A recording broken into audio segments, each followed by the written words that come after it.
السلام علیکم ورحمۃ اللہ وبرکاتہ۔ یہ دارالسلام اسٹوڈیو ہے۔ دارالسلام اسٹوڈیو کی طرف سے جرنیل صحابہ کے سلسلے کی چوتھی پیشکش عمرو بن عاص رضی اللہ پیش خدمت ہے۔ اللہ کی راہ میں جہاد کرو جیسا کہ جہاد کرنے کا حق ہے، اسی نے تمہیں برگزیدہ بنایا ہے اور تم پر دین کی کسی بات میں تنگی نہیں ڈالی، اور تمہارے لیے تمہارے باپ ابراہیم کا دین پسند کیا۔ اللہ نے پہلے یعنی پہلی کتابوں میں تمہارا نام مسلم رکھا تھا، اور اس کتاب میں بھی تمہارا یہی نام رکھا ہے۔ جو مسلمان گھروں میں بیٹھ رہتے اور لڑنے سے جی چراتے ہیں اور کوئی عذر نہیں رکھتے، وہ اور جو اللہ کی راہ میں اپنے مال اور جان سے لڑتے ہیں، وہ دونوں برابر نہیں ہو سکتے۔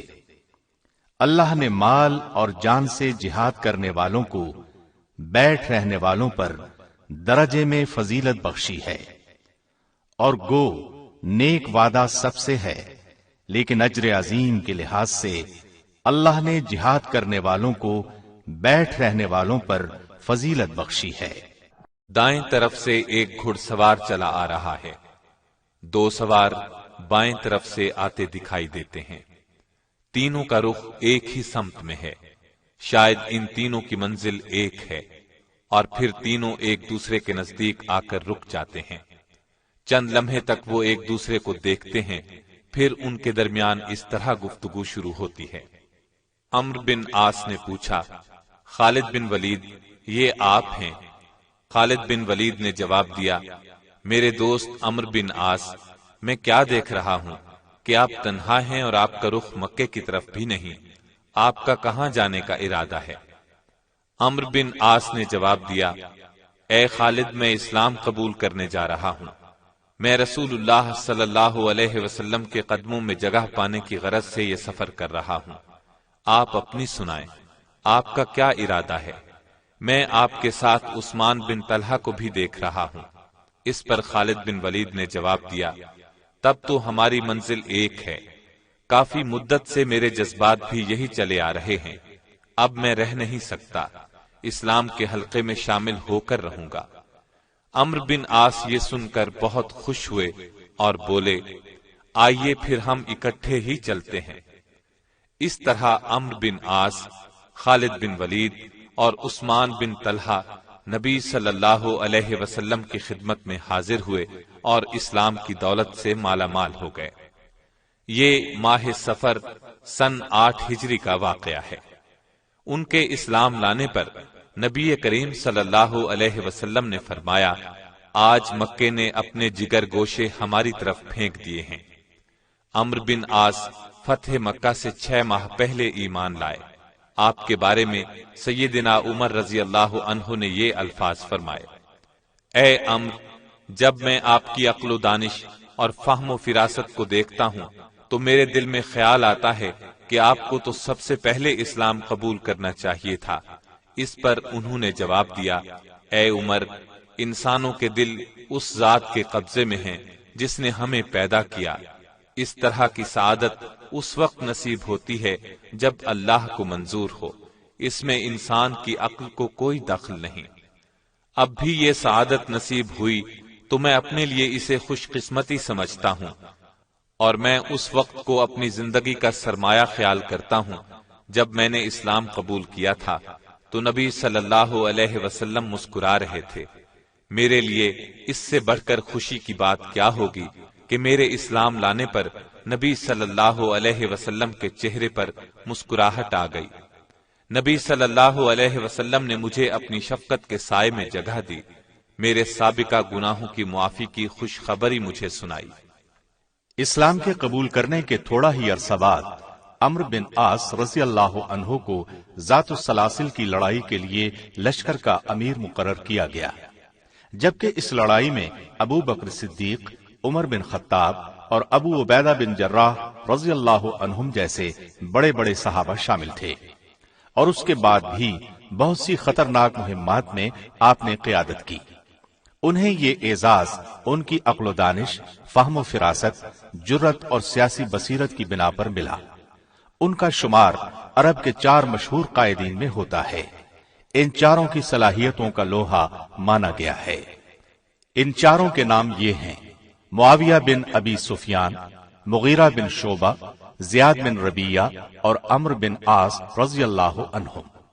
فتح مکہ کے بعد نبی صلی اللہ علیہ وسلم نے وہاں قائم بت خانوں کو گرانے اور توڑنے کا ارادہ فرمایا تاکہ شرک کے تمام مرکزوں کو ختم کر دیا جائے۔ نبی صلی اللہ علیہ وسلم نے اعلان فرمایا کہ جس کے گھر میں کوئی بت ہے وہ اس کو اپنے ہاتھوں سے توڑ دے۔ بیت اللہ میں موجود تمام بت ریزہ ریزہ کر دیے گئے۔ اللہ کے گھر کو بتوں سے پاک کر دیا گیا۔ گرد و نواح سے بتوں کو ختم کرنے کے لیے صحابہ کرام کو مقرر کیا گیا۔ خالد بن ولید کو عزا نامی بت توڑنے کے لیے روانہ کیا گیا۔ سعد بن زید اشہلی کو منات بت توڑنے کے لیے بھیجا گیا۔ عمرو بن عاص کو سوا نامی بت تباہ کرنے کی ذمہ داری سونپی گئی۔ یہ بت مکے سے تقریباً 3 میل کے فاصلے پر تھا۔ نوح علیہ السلام کے وقت سے اس کی پوجا کی جا رہی تھی۔ قبیلہ حذیل اس کا متولی تھا۔ عمرو بن عاص وہاں پہنچے تو وہاں صرف ایک مجاور موجود تھا۔ اس نے پوچھا، آپ یہاں کیسے تشریف لائے؟ آپ نے فرمایا، میں اس بت کو توڑنے کے لیے آیا ہوں۔ اس نے کہا کہ آپ یہ کام نہیں کر سکتے، ہمارے معبود میں اتنی طاقت ہے کہ اپنی توہین کرنے والے کو مزہ چکھا دے گا۔ آپ نے نعرہ تکبیر لگایا اور بت کو ریزہ ریزہ کر دیا اور مجاور سے کہا، اب کیا خیال ہے؟ مجاور نے اسی وقت اسلام قبول کر لیا۔ امام بخاری نے عبداللہ بن عباس رضی اللہ عنہما سے روایت کی ہے کہ یہ بت نوح علیہ السلام کی قوم کے نیک اور پارسا لوگوں کے تھے۔ پہلے ان بتوں کی صرف تعظیم کی جاتی تھی، پھر شیطان نے انہیں اس کی عبادت پر لگا دیا۔ انہی دنوں نبی صلی اللہ علیہ وسلم کو معلوم ہوا کہ عمان کے لوگ آگ کی پوجا کرتے ہیں۔ نبی صلی اللہ علیہ وسلم نے عمرو بن عاص کو عمان کی طرف روانہ فرمایا۔ وہاں جعفر اور عباد نامی 2 حقیقی بھائی حکومت کرتے تھے، وہ بھی آگ کے پجاری تھے۔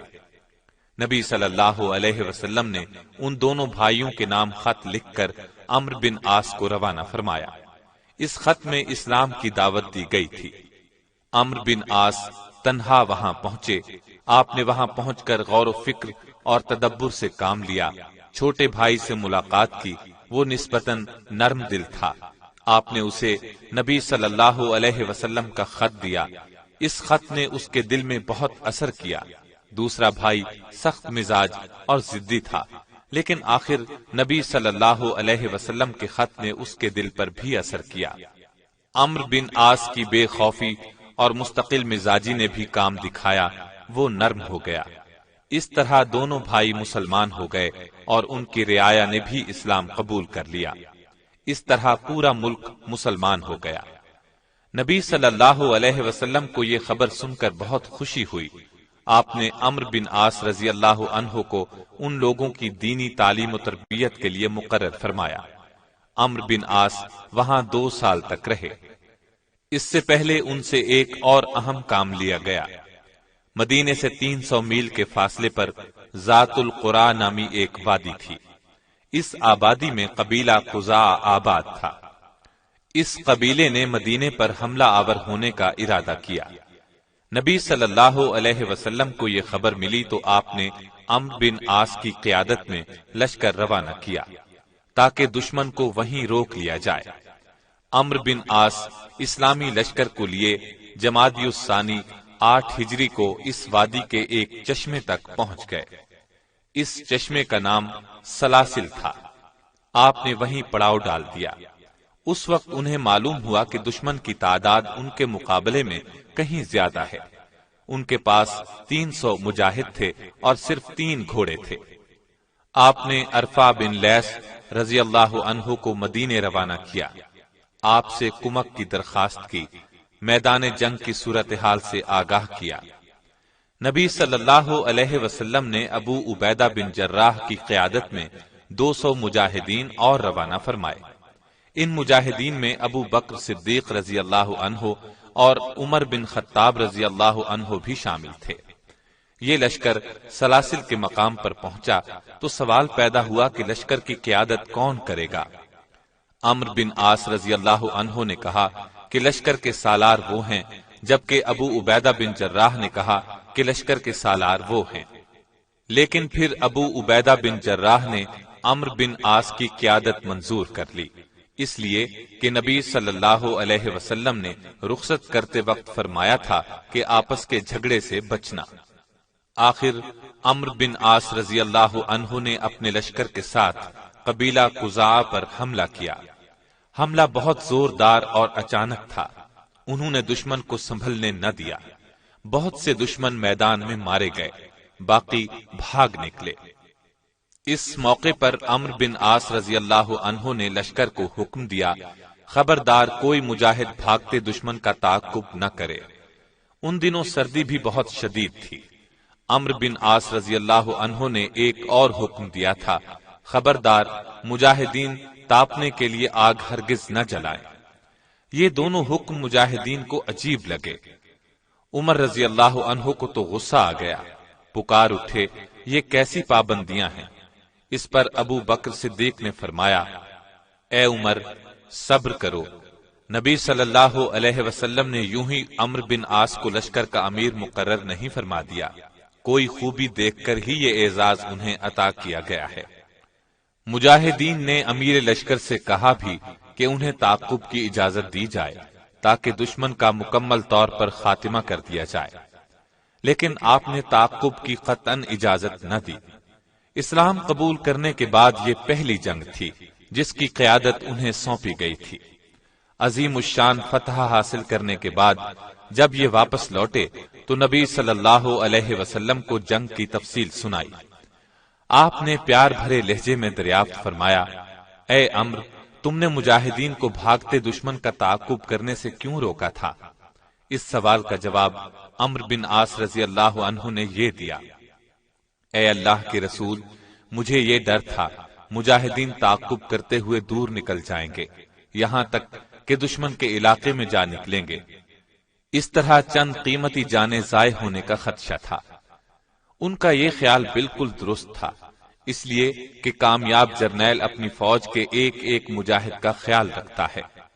اب رسول اللہ صلی اللہ علیہ وسلم نے دریافت فرمایا، اور تم نے سخت سردی میں مجاہدین کو آگ جلانے سے کیوں روکا؟ آپ نے عرض کیا، اگر میدان میں آگ روشن کی جاتی تو ہماری تھوڑی تعداد کا دشمن کو پتہ چل جاتا، اگر انہیں ہماری کم تعداد کا پتہ چل جاتا تو وہ دوبارہ حملہ کر سکتے تھے۔ نبی صلی اللہ علیہ وسلم نے ان کی وضاحت سن کر خوشی کا اظہار فرمایا۔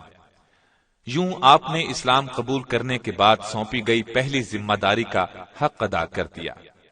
آج کے دور میں بھی جنگ کے دنوں میں باقاعدہ اعلان کیا جاتا ہے کہ رات کے وقت تاریکی رکھی جائے، آگ نہ جلائی جائے، روشنیاں گل رکھی جائیں، اسے بلیک آؤٹ کہتے ہیں۔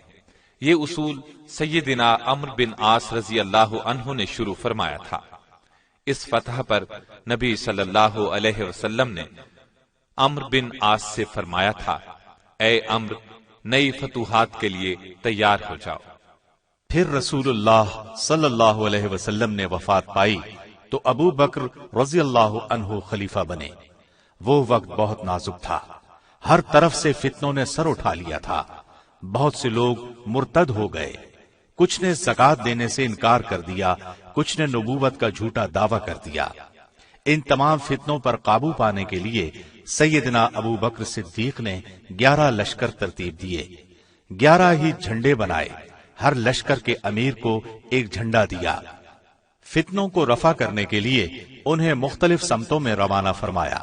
ہر لشکر نے اپنی منزل پر پہنچ کر اسلام کی سربلندی کے لیے سر دھڑ کی بازی لگا دی۔ عمرو بن عاص رضی اللہ عنہ کو قبیلہ قزاع کی طرف روانہ کیا گیا تھا۔ آپ نے چونکہ نبی کریم صلی اللہ علیہ وسلم کی زندگی میں بھی اس قبیلے کا مقابلہ کیا تھا، اس لیے انہیں ان کی طرف روانہ کیا گیا تھا۔ ان لوگوں نے نبی کریم صلی اللہ علیہ وسلم کی وفات کی خبر سن کر زکوٰۃ دینے سے انکار کر دیا تھا۔ یہ ایک بار پھر قبیلہ قزاع پر حملہ آور ہوئے۔ بہت زبردست جنگ ہوئی، آخر شکست قبیلہ قزاع کا مقدر بنی۔ عمرو بن عاص کو فتح نصیب ہوئی، قبیلہ قزاع کو دوبارہ دائرہ اسلام میں داخل کیا، ان سے زکوٰۃ وصول کر کے بیت المال کے لیے روانہ کی۔ ان فتنوں کے خاتمے کے بعد ابو بکر صدیق رضی اللہ عنہ نے شام کی طرف پیش قدمی کے لیے 4 لشکر ترتیب دیے۔ پہلے لشکر کا سپہ سالار ابو عبیدہ بن جراح رضی اللہ عنہ کو مقرر کیا اور انہیں حمص کی طرف روانہ فرمایا۔ دوسرے لشکر کا سپہ سالار عمرو بن عاص کو مقرر کیا اور انہیں فلسطین کی طرف روانہ کیا۔ تیسرا لشکر شرحبیل بن حسنہ رضی اللہ عنہ کی قیادت میں اردن کی طرف بھیجا۔ یزید بن سفیان رضی اللہ عنہ کو چوتھے لشکر کی کمان دے کر دمشق کی طرف روانہ کیا اور ان چاروں پر امیر سیدنا ابو عبیدہ بن جراح کو مقرر فرمایا۔ عمرو بن عاص 9000 کے لشکر کی قیادت کرتے ہوئے فلسطین کی طرف روانہ ہوئے۔ ادھر شاہ روم کو مسلمانوں کی پیش قدمی کا علم ہوا، اس نے مقابلے کے لیے 1,00,000 کا لشکر تیار کیا اور حکم دیا کہ مسلمانوں پر ایسی کاری ضرب لگائیں کہ وہ دوبارہ اٹھ نہ سکیں۔ رومی فوج کا ہراول دستہ 10,000 فوجیوں پر مشتمل تھا۔ یہ جب سامنے آیا تو عمرو بن عاص نے عبداللہ بن عمر کو 1000 مجاہدین کا امیر بنا کر اس پر حملہ آور ہونے کا حکم دیا۔ خود 8000 مجاہدین کے ساتھ دوسری طرف سے باقی لشکر پر حملہ آور ہو گئے۔ رومیوں پر 2 اطراف سے حملہ ہوا۔ حملہ اس قدر زوردار تھا کہ وہ سنبھل نہ سکے، پہلے ہی مرحلے میں رومی فوج کا جرنیل مارا گیا۔ اس طرح ان کے حوصلے پست ہو گئے اور وہ بری طرح پسپا ہوئے۔ 700 کو قیدی بنا لیا گیا۔ میدان جنگ سے بہت سا مال غنیمت ہاتھ لگا۔ میدان جنگ میں پہلی کامیابی حاصل کرنے کے بعد عظیم جرنیل سیدنا عمرو بن عاص نے سالار اعلیٰ ابو عبیدہ بن جراح رضی اللہ عنہ کو فتح کی خوشخبری سناتے ہوئے لکھا کہ میں اس وقت فلسطین میں ہوں۔ مقابلے میں رومی 1,00,000 تھے جبکہ ہم 9000 تھے۔ دشمن کے 15,000 فوجی مارے گئے جبکہ ہمارے صرف 130 مجاہد شہید ہوئے۔ 700 رومی فوجی ہماری قید میں ہیں۔ یہ مہمات جاری تھیں کہ ابو بکر صدیق رضی اللہ عنہ وفات پا گئے۔ ان کے بعد سیدنا عمر بن خطاب رضی اللہ عنہ خلیفہ بنے۔ عمرو بن عاص نے مصر پر حملے کی اجازت طلب کی، کیونکہ شامی فوج کا سپہ سالار ارتبون فلسطین سے بھاگ کر مصر چلا گیا تھا۔ آپ کو چند مصلحتوں کی بنیاد پر فوری طور پر حملے کی اجازت نہ دی گئی، تاہم ارد گرد کی مشکلات پر قابو پانے کے بعد امیر المومنین عمر بن خطاب رضی اللہ عنہ نے عظیم جرنیل عمرو بن عاص کو مصر پر چڑھائی کی اجازت دے دی۔ عمرو بن عاص اسلامی لشکر کی قیادت کرتے ہوئے اس قدیم راستے پر چل کر سرزمین مصر میں داخل ہوئے جس راستے پر چل کر سیدنا یوسف علیہ السلام مصر میں داخل ہوئے تھے۔ عمرو بن عاص اس راستے سے خوب اچھی طرح واقف تھے، کیونکہ تجارت کے سلسلے میں وہ کئی بار اس راستے سے گزرے تھے۔ رومیوں کو جب اسلامی لشکر کی پیش قدمی کا علم ہوا تو انہوں نے صحرا میں مقابلے کو مناسب نہ سمجھا۔ وہ جانتے تھے کہ مجاہدین صحرا کی جنگ کے بہت ماہر ہیں۔ ادھر عمرو بن عاص نے مصر میں داخل ہوتے وقت مرکزی مقامات کا محاصرہ کر لیا۔ انہوں نے پہلے سرحدی شہر فرما کا محاصرہ کیا۔ محاصرہ 2 ماہ تک جاری رہا۔ آخر اس شہر کو اسلامی لشکر نے فتح کر لیا۔ اس پر قبضے سے شام کو جانے والا راستہ محفوظ ہو گیا۔ عمرو بن عاص رضی اللہ عنہ نے اس شہر کی فصیل کو گرانے کا حکم دے دیا تاکہ دوبارہ دشمن اس میں پناہ گزین نہ ہو سکے۔ ساحل پر لنگر انداز کشتیوں کو بھی جلانے کا حکم دے دیا تاکہ دشمن انہیں استعمال کر کے اسلامی لشکر کو نقصان نہ پہنچا سکے۔ آپ کے پاس فوجی بہت کم تعداد میں تھے۔ آپ نے امیر المومنین سے کمک طلب کی۔ انہوں نے سیدنا زبیر بن عوام رضی اللہ عنہ کی قیادت میں 12,000 کا لشکر بھیج دیا۔ اس وقت مصر کا مشہور شہر اسکندریہ تھا۔ یہ روم کا دوسرا دارالحکومت اور پوری دنیا کا تجارتی مرکز تھا۔ اس شہر کو دشمن سے بچانے کے لیے جدید ترین حفاظتی انتظامات کیے گئے تھے۔ 50,000 جنگجو ہر وقت اس کی حفاظت پر مامور رہتے۔ دفاعی اعتبار سے بھی اس کو بہت محفوظ بنایا گیا تھا۔ اس کے شمال کی طرف سمندر تھا۔ شہر میں داخل ہونا کوئی آسان کام نہیں تھا۔ عمرو بن عاص رضی اللہ عنہ نے حالات کا بغور جائزہ لیا، جنگی حکمت عملی سے کام لیتے ہوئے ناکہ بندی کا حربہ اختیار کیا۔ یہ حربہ نہایت کارگر رہا۔ باہر سے کوئی چیز اندر نہیں آ سکتی تھی۔ مجبور ہو کر فوج باہر نکل آئی۔ زبردست جنگ شروع ہوئی۔ مجاہدین جوش میں تھے۔ انہیں تلوار کی دھار پر رکھتے ہوئے شہر میں داخل ہو گئے۔ اسکندریہ کو فتح کرنے میں 3 ماہ لگ گئے۔ پھر تو تمام مصر ہی فتح ہو گیا۔ کوئی فوج ان کے سامنے نہ ٹک سکی۔ عمرو بن عاص رضی اللہ عنہ نے فتح کی خبر مدینہ طیبہ بھیجی تو سیدنا عمر بہت خوش ہوئے۔ خبر لانے والے کو گھر لے گئے، اسے کھانا کھلایا۔ کھانا روٹی اور روغن زیتون پر مشتمل تھا۔ بعد میں کھجوریں پیش کی۔ خوشی آپ کے انگ انگ سے ٹپک رہی تھی۔ مصر پر قبضے کے بعد عمرو بن عاص نے ایک نیا شہر تعمیر کرنے کا ارادہ کیا۔ شہر کا نقشہ زبیر بن عوام نے تیار کیا۔ اس کا نام فسطاط رکھا گیا۔ شہر کے متعلق جب امیر المومنین کو علم ہوا تو انہوں نے اس شہر کو مصر کا دارالحکومت بنانے کا حکم جاری کیا۔ عمرو بن عاص کو اس کا امیر مقرر کیا۔ مصر 20 ہجری میں فتح ہوا۔ سیدنا عمرو بن عاص نے اپنے دور میں مصر کو امن، امان اور ترقی کے راستے پر ڈال دیا۔